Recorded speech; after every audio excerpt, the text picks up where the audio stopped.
ఏంటి విజయవాడలోనా ఇంత మంచి ఫుడ్? వావ్. సో సరదాగా అలా నా వైఫ్ నేను విజయవాడకి వెళ్తున్నాం కదా, నాకు మంచిగా ఆకలిస్తుంది, let's go to some restaurant అంటే నీకు షాక్ అండ్ సర్ప్రైజ్ ఇస్తా అని చెప్పేసి నన్ను ఈ మెస్కి తీసుకొచ్చింది.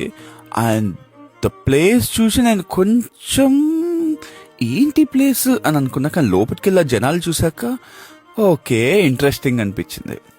సరే అని చెప్పేసి కూర్చున్నాక టేబుల్ల కోసం గట్టిగా వెయిట్ చేసి లాస్ట్కి టేబుల్ దొరుకుతుంది, అట్లా కూర్చున్నాం. తర్వాత ఫుడ్ సర్వ్ చేస్తుంటే ఆ నెయ్యి అవన్నీ పచ్చళ్ళు అప్పడాలు వేస్తుంటే నోరు ఆటోమేటిక్గా ఊరిపోయింది.